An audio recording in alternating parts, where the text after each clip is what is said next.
Good morning, everyone. Welcome here in the Science Pavilion at COP16 and the Saudi Sustainability Innovation Week.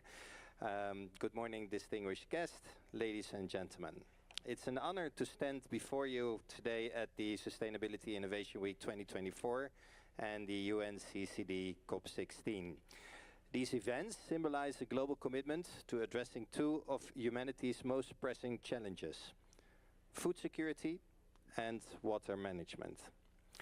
These are also a reflection of Saudi Arabia's leadership in forging a path towards a more sustainable future, a journey that holds immense promise to the kingdom, the region, but also the world. Before we dive into this morning's topic, let me ask you a question to set the tone. I like some interactive discussions here. How many of you think it is possible for the Kingdom of Saudi Arabia to become a global leader in sustainable agriculture and water management by 2030? At least we have some enthusiastic people here in the room, so thank you. This question lies at the heart of our discussion, by the way. Food and water security are not just about meeting today's needs. They're also about building systems that can sustain future generations. The topic of this keynote today I'm giving is about innovating for resilient food and water systems, bridging global expertise and local needs. It encapsulates this vision, by the way, because together we will explore the challenges, opportunities and solutions that will help us achieve it. So to provide some context, and for the one who don't know me, let me briefly introduce myself to you. My name is Giovanni Angiolini. Despite my Italian name, I'm also Dutch. And I'm the founder and owner of a small boutique consultancy company in Dubai called Trapital. And among our key clients is Dutch Greenhouse Delta. And that's the organization I have the privilege of representing today. And I serve at Dutch Greenhouse Delta as managing director for the Middle East and Africa. Based in Naaldwijk, in the western region of the Netherlands, Dutch Greenhouse Delta exemplifies the nation's remarkable ability to transform geographic limitations into global opportunities. It is widely recognized as a leader in agriculture and water management, contributing to sustainable solutions worldwide. Despite its modest size, the Netherlands has become one of the largest exporters of agricultural products, knowledge and technology in the world. This is not a coincidence, but the result of a sophisticated agricultural ecosystem driven by innovation, collaboration, and sustainability. At the heart of this success is controlled environment agriculture, and I will use that word a couple of times today, CEA, a system that used advanced greenhouse technologies to optimize resource efficiency. These systems deliver high yields with minimal environmental impact, and that is really a necessity for global food security. Complementing this is the Netherlands' world-renowned expertise in integrated water management, employing techniques like water recycling, precision irrigation, and desalination to maximize the use of every resource. What makes the Netherlands truly unique is the ability to unite the efforts of government, academia, and the private sector into a seamless ecosystem. Public-private partnerships drive innovation, ensuring that research from institutions like the well-known Wageningen University in Research, ranked among the world's best in agricultural science, by the way, is translated into real-world applications. Dutch horticultural companies work together to ensure that agricultural advancements are both scalable and impactful. Central to this ecosystem is our farm-to-fork approach, which addresses every step of the agricultural value chain. This extends from cultivation and harvesting to processing, distribution, and consumption, ensuring not only the highest quality of food, but also minimizing waste and environmental impact. Dutch companies excel in providing end-to-end solutions, such as advanced cold chain logistics, smart packaging, and supply chain innovation, all designed to enhance food security while prioritizing sustainability. It's a long story, I talk too much, sorry. At Dutch Greenhouse Delta, we represent this comprehensive ecosystem. Our mission is to share not only the advanced technologies and systems that make the Netherlands successful, but also the collaborative spirit that drives continuous innovation. By bringing together expertise from every link in the chain, we'd like to create scalable solutions tailored to meet the specific needs of the regions we serve, including the Kingdom of Saudi Arabia. Now I go to my next slide. We talk about milestones, celebrating collaborative achievements. Every successful collaboration is a milestone. I think we all know that. And here in Saudi Arabia, there are many to celebrate.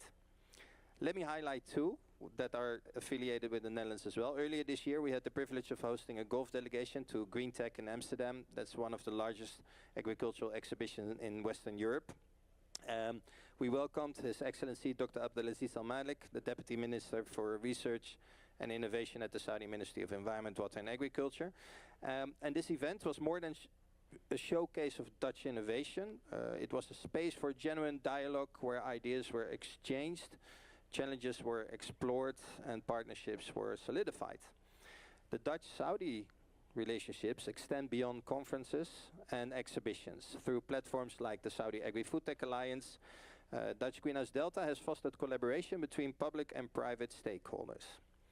One notable event, co-organized with the Saudi Agri-Food Tech Alliance and representatives of MIWA and at MIWA, highlighted last October the potential of advanced greenhouse solutions and integrated water management in addressing Saudi Arabia's food and water challenges.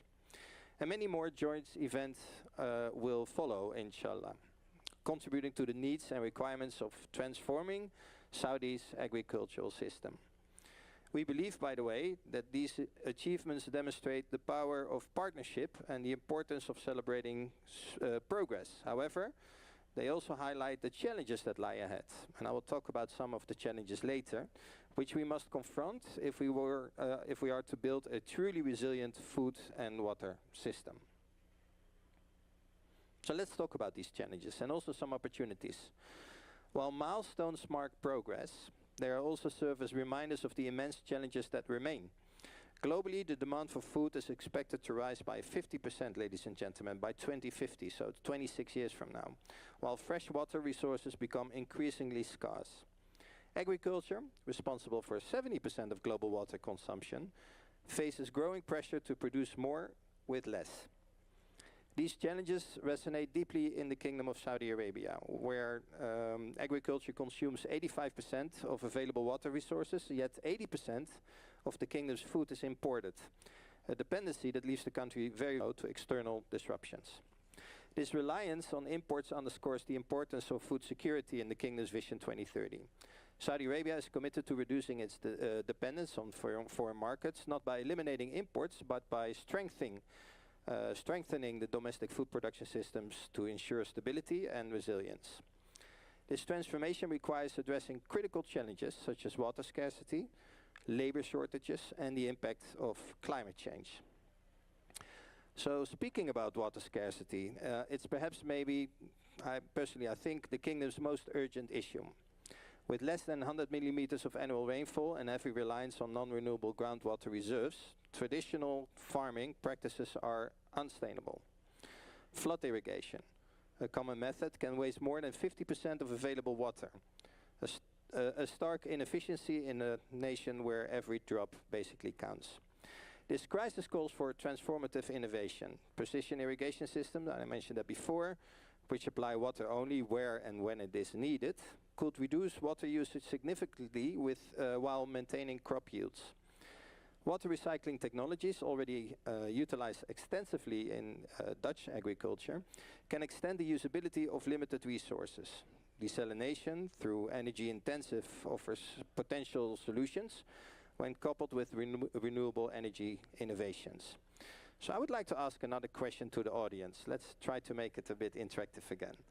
Do you believe technological innovation alone can solve water scarcity? Or must it be paired with education, behavioral shifts, and supportive policies? Who would like to answer?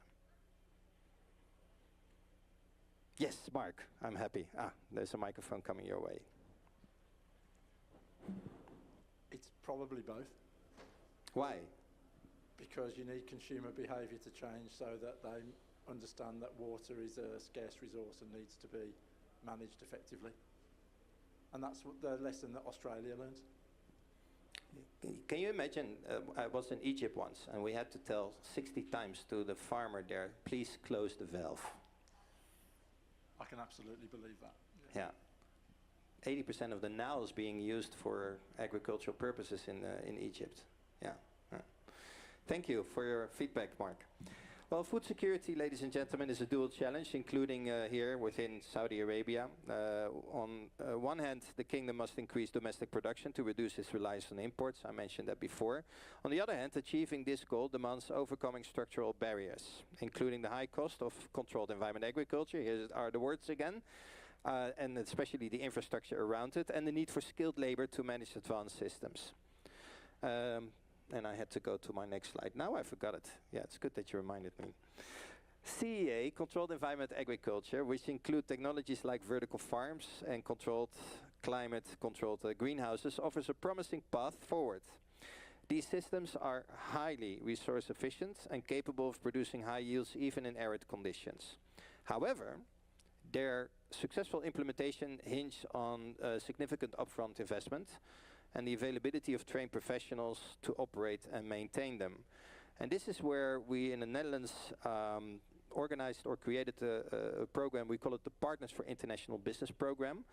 That's playing a very important role. The so-called PIB, as abbreviation, is a Dutch government-supported initiative designed to bring together private companies, public institutions and research organizations to develop integrated solutions for global challenges. In Saudi Arabia, the United Arab Emirates and the state of Qatar, we currently run a so-called PIB on horticulture, and from January onwards, I'm pleased to announce that we will continue this PIB for another 2 years by including water management as a focus, introducing advanced irrigation systems, water recycling and resource-efficient technologies tailored to local needs. And the focus will be again on Saudi Arabia, UAE, and hopefully the Sultanate of Oman. This goes together with a couple of K2K programs. Yes, Doctor. Yes, the PIB is a public-private collaboration, normally for 3 to 5 years, where the Netherlands government partners with the private sector to promote or market them within a specific country or region. And here in the Gulf region, we chose for Saudi Arabia, UAE and Qatar in 2019. Qatar was still in the economic boycott. Saudi and UAE had very promising visions related to their national vision, but also the food security strategy. And I had the privilege to write the entire public-private collaboration, and what we include in there is the organizing of roadshows, seminars. The Netherlands is very prominent at specific exhibitions, like here in the Kingdom at Saudi Agriculture, where we have a big Netherlands pavilion. We provide K2K, knowledge-to-knowledge opportunities. This year we did a very successful, it's actually part of the speech, but I can go ahead already. We did a very successful knowledge-to-knowledge program together with Topian and Estidama here in Riyadh, with the students from all kinds of universities, King Saud, KAUS, Tabuk University and so on. That program was very successful. We had more than 20 students, if I'm not mistaken, and we decided to continue it for upcoming year. And it's funded also by the Netherlands government. Yeah. You're welcome. Let me see where I am. Yes, so the collaborations will not only address immediate challenges, by the way, but also create frameworks for long-term sustainability, because a lot of ambitious ideas we see here are very short-term based, and we like to focus on the long-term relationship. But the agricultural sector in Saudi Arabia faces a skills gap that threatens its ability to scale innovation. Despite advancements in robotics, artificial intelligence and digital monitoring systems, agriculture is often viewed as a low-tech, labor-intensive, non-attractive industry. This outdated perception deters young professionals from entering the field, creating a shortage of skilled workers needed to drive the transformation. Changing this narrative is essential. Agriculture today is a high-tech, innovative sector where science and engineering intersect with sustainability. By integrating modern tools into educational programs and offering hands-on training, we can attract the next generation of professionals, and that's also where the K2K program steps in. Our K2K program initiative exemplify this effort. These programs connect for sure the Saudi professionals and students with Dutch industry leaders, offering access to expertise in areas like precision farming, greenhouse management, and water optimization. And we also bring in the expertise from vocational training institutes like Delphi or Wageningen University. We train the trainer, and so on and so on. And this is also a reason why Dutch Greenhouse Delta signed a MOU with Kous University earlier this year to see if we can also work together on the so-called experience center they recently established. By building local capacity, K2K ensures that the knowledge and skills introduced today will drive progress for years to come. Let me give you a small example. Hi Mark, Tester is here as well, and I think you heard that comment before. When I ask a farmer here to help them upscaling their facility, they will look at me like, who are you? You bald-headed Italian with a Dutch passport. You know, my father, my grandfather did it this way. Why should we change the traditional farming into a modern world of agriculture to make it attractive for the next generations? That's quite a challenge, and that's why we really focus on this public-private collaboration there. So for us, it's important to establish these relationships. But there are other challenges as well, like climate change. It's a force multiplier for all these challenges. Rising temperatures, erratic rainfall patterns, and increasing desertification place additional strain on Saudi Arabia's agricultural systems. These environmental realities demand adaptive solutions that can withstand climatic extremes. Controlled environment agriculture, here it comes again, offers one such solution, creating stable growing conditions regardless of external weather. Similarly, research into drought-resistant crop varieties could mitigate the impacts of rising temperatures. Saudi Arabia's broader environmental initiatives, such as the Saudi Green Initiative and afforestation projects, complement these efforts by addressing the root causes of climate change. While the challenges are significant, they also create opportunity for meaningful collaboration. Saudi Arabia's partnerships with global leaders in agriculture and water management have already shown the potential for transformative change. Dutch expertise in precision farming, water recycling, and controlled environment agriculture has contributed to projects that are redefining efficiency and sustainability here in the kingdom. Initiatives like, again, the Saudi Agri-Food Tech Alliance illustrate how collaborative platforms can bridge public and private sectors, fostering innovation at scale. By combining local knowledge with international expertise, these initiatives demonstrate that solutions to food and water security are not only achievable but also scalable to benefit the region and beyond. The Kingdom's position as a global hub for trade and innovation enhances its potential to lead. By leveraging its geographic and economic strengths, Saudi Arabia can serve as a model for sustainable agriculture, sharing best practices with neighboring countries and creating ripple effects of progress around the across the Gulf region. So another question for the audience. How many of you see yourselves or your organizations contributing to the shared vision of collaboration? What role can you play in turning these challenges into opportunities? Dr. Zayed. So I think this question depends on the type of the entity. If it's a private, they can do operation, they can support with funding. If it's public, also they can contribute with funding and enablement. So it depends on the type of the entity you're talking about here. Any entity. Any entity? Any entity. Public, private, large, smallhold farmers. I can't give a specific answer for that. No, no problem. Yes. Yeah. My question, by the way, is like, is it sometimes not a chicken and an egg story that on one side we wait on policy making decisions from the authorities, and on the other hand, private companies are sometimes also wondering, should I invest, should I not invest? There's an open economy policy, so maybe my crops will become expensive, and so on and so on. Sorry, would you mind bringing back the microphone? Thank you. It seems like that, so that's why there is no specific answer for your question. Yeah. Well, let's work it out all together. I can't answer it either, so yeah. I can't, I swear. I wish I could, but let's focus on it all together. Yeah, there are opportunities for collaboration, that's for sure, and I'll come back to that on a later stage.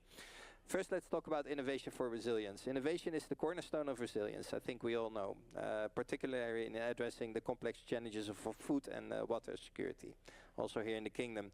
As we gather here, by the way, at COP16, we are reminded that the solutions we discuss today must align not only with national priorities like Saudi Vision 2030, but also with global goals to combat land degradation, build drought resilience, and foster sustainable practices. As I would like to repeat myself, controlled environment agriculture is uniquely positioned to contribute to this broader mission, offering a pathway to sustainable food production even in resource-scarce environments. But it also enables food production under conditions that are otherwise unviable. By managing variables such as light, temperature, humidity, and water, controlled environment agricultural systems can create optimal growing environments regardless of external climate challenges. This approach not only ensures consistent yields, but also minimizes resource use, addressing two critical challenges I mentioned before: water scarcity and land degradation. In Saudi Arabia, where arid conditions and depleted groundwater resources present significant barriers to traditional agriculture, CEA represents a game-changing revolution. Advanced greenhouses introduced by Dutch partners have already demonstrated the ability to reduce water usage by up to 90%, while significantly increasing productivity. Two examples here are DAVA agriculture, Pure Harvest Smart Farms, and last week opened the new greenhouse technology at Topian at Tabuk. These systems also preserve land, preventing further degradation by limiting the need for expensive agricultural plots. While these results are impressive, or promising to be impressive, their broader significance lies in the scalability of controlled environment agriculture.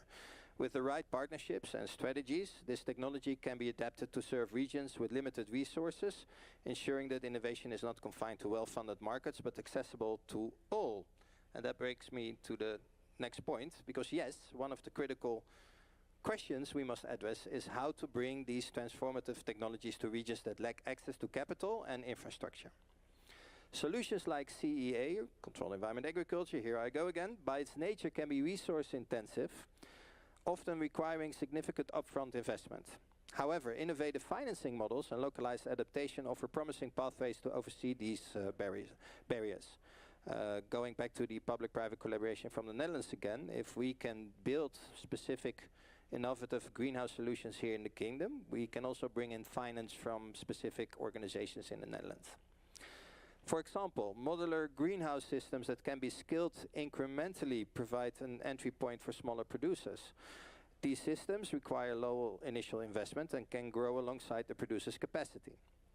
Additionally, knowledge sharing initiatives and trainings provided in collaboration with universities like KAUST or Tabuk ensure that even smallhold farmers gain the expertise needed to operate advanced systems, fostering independence and resilience.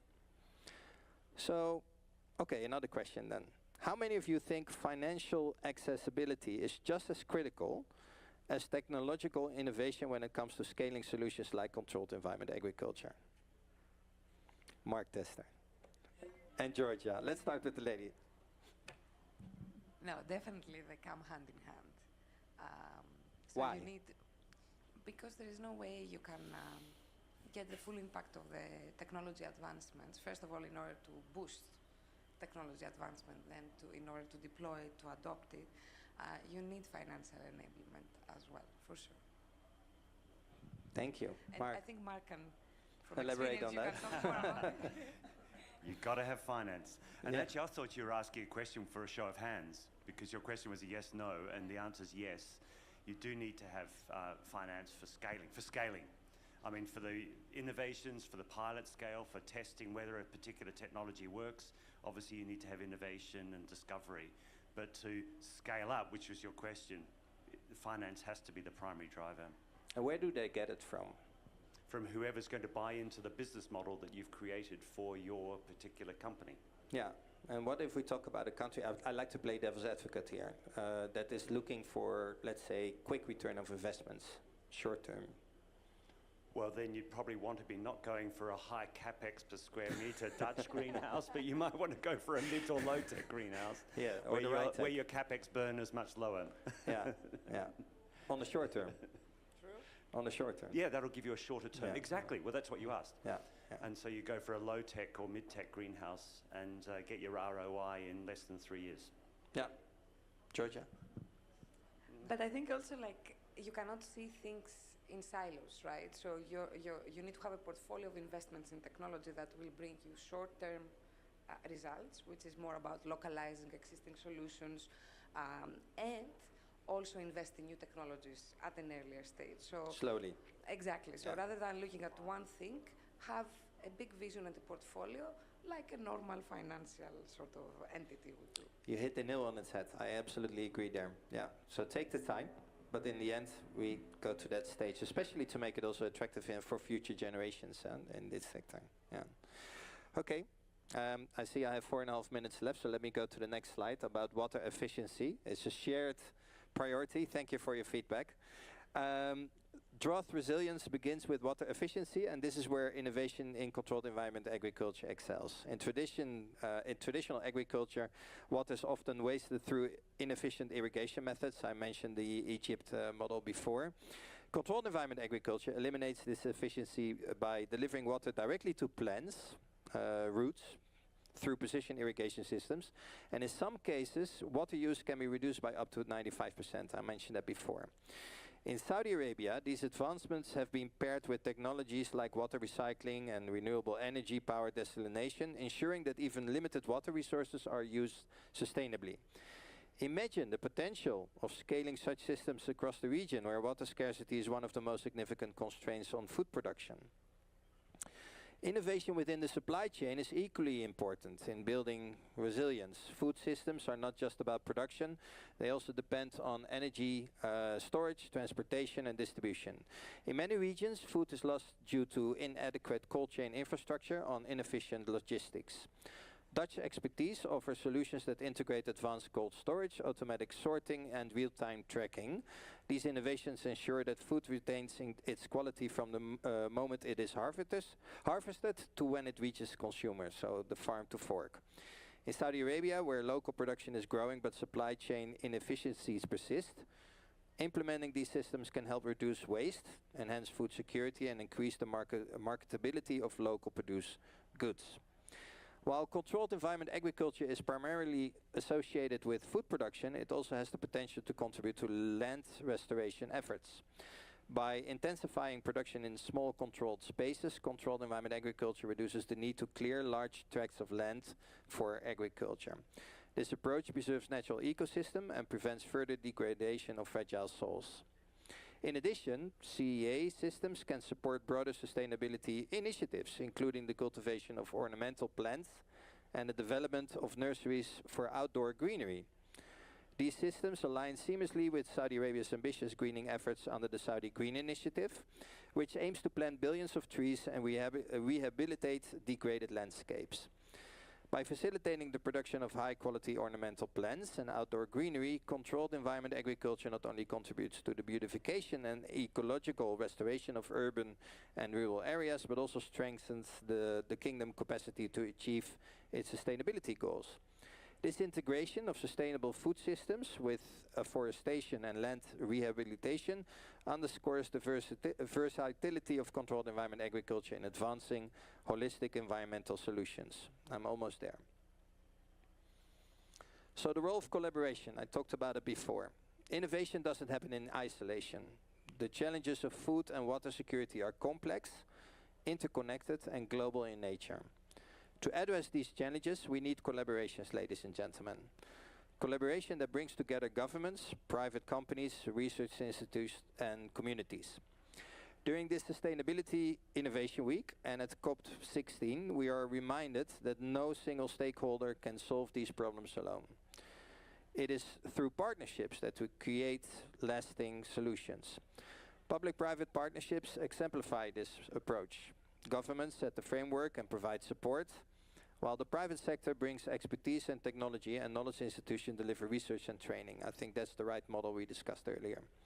Together they form ecosystems that drive change, and the Netherlands aims to be a model of such collaboration, where public and private entities work seamlessly to deliver innovative solutions. And as mentioned before, in Saudi Arabia, local initiatives such as the Saudi Agri-Food Tech Alliance launched earlier this year, unite stakeholders to advance sustainable agriculture. As Dutch Green as Delta, we are proud to be part of this consortium. So, ladies and gentlemen, sustainability is not just about technology or policies, it's about people. As we innovate and collaborate, we must ensure that our efforts are grounded in principles of responsible business conduct. And COP16 and Sustainability Innovation Week remind us that addressing environmental challenges goes hand in hand with creating social and economic equity. So labor rights are a cornerstone of responsible business conduct. Fair wages, safe working conditions, and opportunities for professional growth must be guaranteed for those working within the agricultural sector. Similarly, women empowerment is not just a moral imperative, but also a strategic one. Studies consistently show that empowering women leads to more resilient communities. By training and resources to women and youth are already making a big impact. By expanding these efforts, we can ensure that the benefits of agricultural innovation are shared equitably across society. Responsible sourcing and ethical supply chains are another critical area by priority legacy and of sustainability for generations to come. So legacy and of sustainability for generations to come. So my last slide. Time's up. Sorry. Yes. Call for collective action. As we reflect on everything we've discussed in this half an hour, one thing becomes clear. Resilience is not just about technology or innovation. It's about the power of collaboration. Whether we are addressing food and water security, climate change, or socio-economic equity, the solutions lie in our ability to work together across borders, industries and disciplines. Saudi's Vision 2030, industries and disciplines. Saudi's Vision 2030 provides an ambitious yet achievable roadmap for transforming its agricultural and water systems. Through initiatives like the Saudi Green Initiative, the launch of national missions and collaboration with global partners, the Kingdom is not only addressing its own challenges, but also creating a model for sustainable development that can inspire the region and the rest of the world. And we as Dutch Green as Delta, we are very proud to contribute to this vision. Through partnerships, knowledge transfer and the adaptation of cutting-edge technologies, we aim to play a small but meaningful role in supporting Saudi Arabia's goals. But let me emphasize, it's not our role to lead or to dictate or to tell you we know better. It is to collaborate, facilitate, and learn alongside our partners here in the Kingdom of Saudi Arabia. So as I conclude, I want to leave you with one question, and I don't need an answer directly. How can each of us contribute to building resilient systems that serve not just today's needs, but those of future generations? Whether you're a policymaker, an entrepreneur, a researcher, or an advocate, your role is critical in shaping the future we envision. Ladies and gentlemen, COP16 and Sustainability Innovation Week are not just platforms for discussion, they are calls to action. Let us walk the talk, I like that line, and seize the opportunity to build partnerships that go beyond borders to create systems that are inclusive and sustainable, and to ensure that the innovations we develop today lay the groundwork for a resilient tomorrow. Thank you very much.